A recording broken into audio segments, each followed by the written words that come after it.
अब अगर आप ये वीडियो देख रहे हो तो आई होप आपने इसका पिछला पार्ट देख लिया है, और अगर नहीं तो इसका लिंक मैंने आई बटन और डिस्क्रिप्शन में मेंशन किया है, जिसे देखना ना भूलेगा, वरना ये वीडियो आपके पल्ले नहीं पड़ेगी। अब इस पार्ट की शुरुआत में हमें थॉमस और बाकियों को दिखाया जाता है, जहाँ सोल्जर सभी को एक फैसिलिटी के पास लेकर आते हैं और तभी वहाँ इन्फेक्टेड लोग आने लगते हैं, इसलिए तुरंत उन्हें फैसिलिटी के अंदर डाल दिया जाता है, जिसके बाद फैसिलिटी का दरवाजा बंद हो जाता है। आप फैसिलिटी के अंदर जेनसन नाम का आदमी वहाँ आकर सभी से कहता है कि यहाँ तुम लोगों को चिंता करने की जरूरत नहीं है, क्योंकि हमने तुम्हें एवा की ऑर्गेनाइजेशन विकेट से बचा लिया है। अब तुम सब हमारी निगरानी में हो। यहाँ तुम्हारी तरह और भी लोग रहते हैं। जो सुनकर सभी हैरान हो जाते हैं, जिसके बाद थॉमस और बाकियों को उन बाकी बच्चों के पास कैंटीन में भेज दिया जाता है। अब कुछ समय बाद जेनसन फिर से उनके पास आकर कहता है कि अभी मैं जिसका नाम लूंगा उन्हें मेरे साथ अपने नए घर में जाना होगा, और इतना कहने के बाद वो कुछ बच्चों को सेले करके वहां से ले जाता है। अब रात को जब थॉमस सो रहा होता है, तब उसके कमरे में एयरवेंट के जरिए एरिस नाम का लड़का घुस आता है, जो थॉमस को अपने साथ चलने को कहता है, इसलिए वो उसके साथ जाता है। जिसके बाद वो उसे एक जगह लेकर आता है, जहाँ एक फीमेल डॉक्टर मरीज के ऊपर किसी तरह की मशीन को लगाए कमरे में ले जा रही होती है, जिसे देखकर थॉमस हैरान हो जाता है। लेकिन कमरे के अंदर क्या हो रहा था वो उसे दिखाई नहीं देता,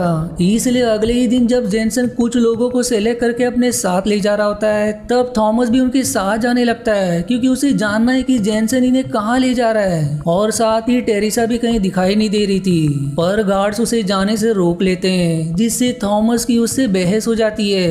इसलिए अब जेनसन सभी को उनके कमरे में भेज देता है, जहाँ थॉमस फिर से एरिस के साथ एयरवेंट से होते हुए उसी कमरे के पास आता है। और वहीं जब थॉमस गार्ड से लड़ रहा था, तब चालाकी से उसने गार्ड की आईडी चुरा ली थी, जिसकी मदद से वो उस कमरे का दरवाजा खोलता है, जहाँ उन्हें सबसे पहले वही क्रीचर दिखाई देता है जो मेज में था, जिसे मशीन के अंदर किसी केमिकल में रखा गया था। और आगे बढ़ने पर उन्हें वो सारे लोग दिखाई देते हैं जिन्हें जेनसन अपने साथ ले जाता था।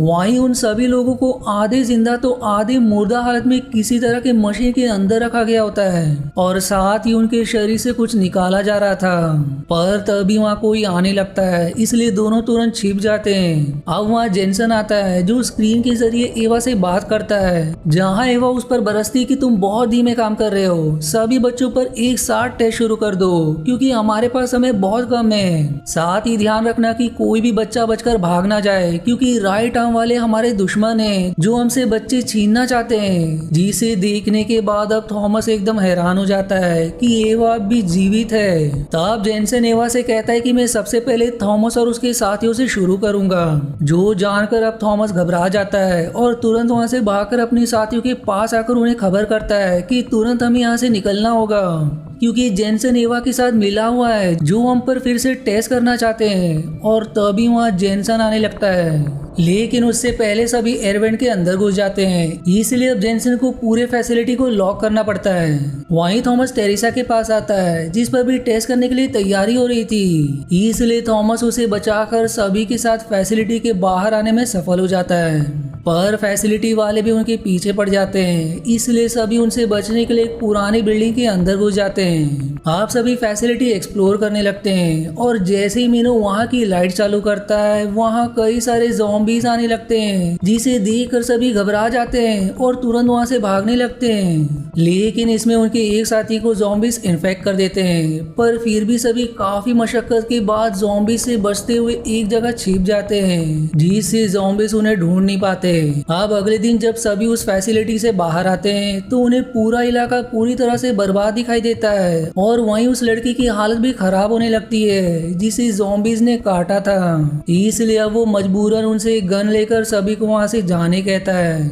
इसीलिए ना चाहते हुए भी उन्हें वहां से जाना पड़ता है। और फिर वो उनके जाने के बाद वो उस गन से अपने आप को शूट कर लेता है, जिसकी गूंज सुनकर सभी एकदम दुखी हो जाते हैं, जिसके बाद वो मजबूरन फिर से अपना सफर शुरू कर देते हैं। अब रात को उन्हें काफी दूर एक फैक्ट्री दिखाई देती है, इसलिए वो सभी उस फैक्ट्री की तरफ भागने लगते हैं, पर तभी बहुत ज्यादा बिजली गिरना शुरू हो जाती है, जिससे बचते हुए सभी लोग भाग रहे होते हैं। लेकिन तभी बिजली मीनू के एकदम नजदीक आकर गिरती है, जिससे वो वहीं बेहोश हो जाती है। लेकिन सभी उसे उठाकर जैसे तैसे उस फैक्ट्री के अंदर लाने में सफल हो जाते हैं, पर अब फैक्ट्री के अंदर भी उन्हें ज़ॉम्बीज दिखाई देते हैं, जिन्हें जंजीर से बांधा गया था। और तभी वहाँ ब्रेंडा नाम की एक लड़की आती है जो सभी को अपने पिता जॉर्ज के पास ले जाती है, जिन्हें देखकर जॉर्ज उनसे सवाल करता है कि तुम लोग कहाँ से आए हो और तुम्हें यहाँ पनाह देने का मेरा क्या फायदा होगा। जिस पर थॉमस कहता है कि हम सभी विकेट से आए हैं और राइट आर्म की तलाश में हैं, शायद वो हमारी मदद कर सके।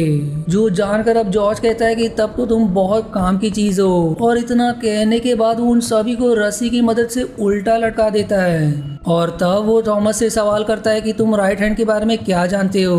जिस पर वो कहता है कि मैंने सुना है कि राइट हैंड वाले बच्चों को विकेट से चुरा कर सुरक्षित जगह रखते हैं, इससे ज्यादा मैं कुछ नहीं जानता।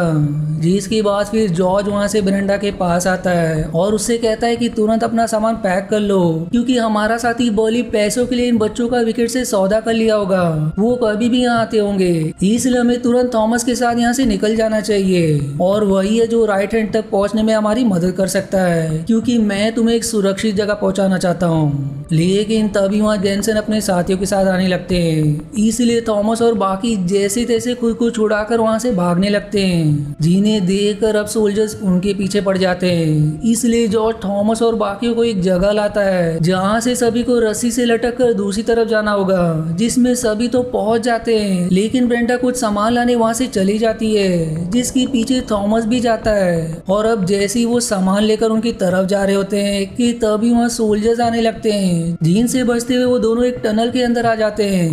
पर तभी वहाँ बहुत ही भयानक दिखने वाले ज़ॉम्बी उनके पीछे पड़ जाते हैं, जिससे बचते हुए वो दोनों एक पुरानी बिल्डिंग में पहुंच जाते हैं। और तब एक ज़ॉम्बी ब्रेंडा पर हमला कर देता है, लेकिन थॉमस कैसे तो उसे बिल्डिंग के नीचे फेंक देता है, जिसकी बाद वो दोनों बिल्डिंग के बाहर आते हैं, जहाँ ब्रेंडा ज़ॉम्बी के हमले से इन्फेक्ट हो गई थी, जिसे देखकर थॉमस को बुरा लगता है। वो आश्वासन देता है कि राइट हैंड हमारी मदद कर सकता है, इसलिए ब्रेंडा कहती है कि मार्कस नाम का आदमी हमें राइट हैंड तक ले जा सकता है, क्योंकि वो बच्चों को विकेट से चुरा कर उन्हीं के पास भेजा करता था, और हो सकता है कि मेरे पिता भी तुम्हारे साथियों के साथ वहाँ गए होंगे।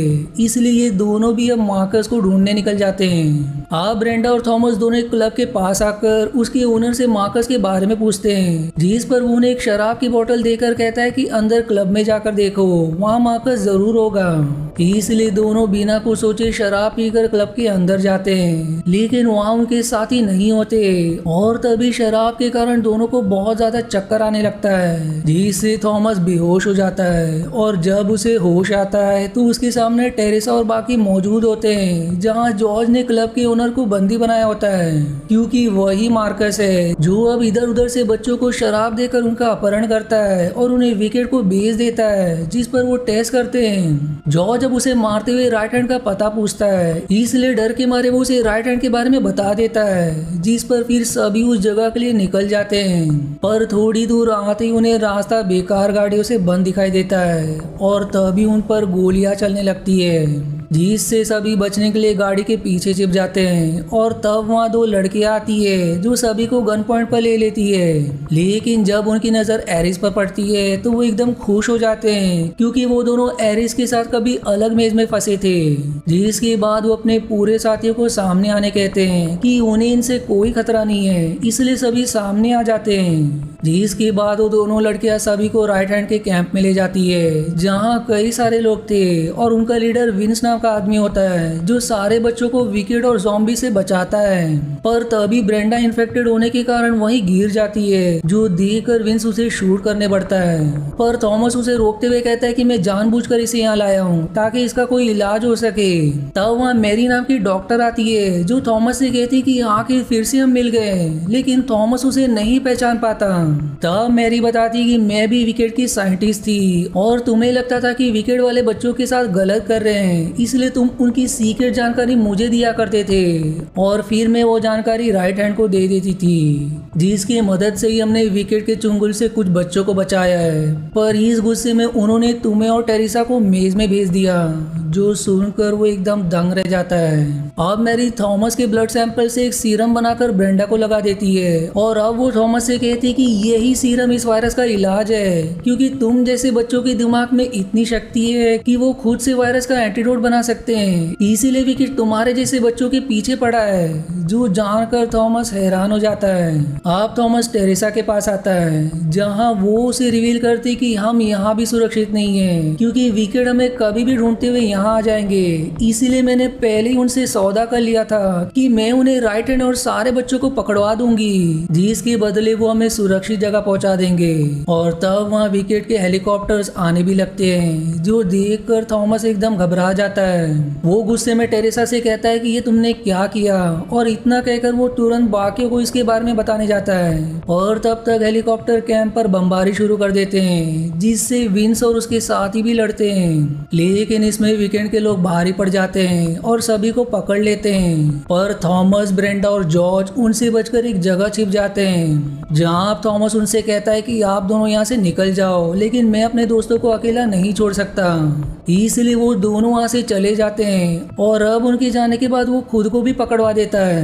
फिर तब वहाँ फाइनली ईवा आती है, जो टेरेसा का धन्यवाद करती है उन्हें पकड़वाने में, जो सुनकर थॉमस के बाकी साथी भी एकदम दंग रह जाते हैं कि टेरेसा ने आखिर ऐसा क्यों किया।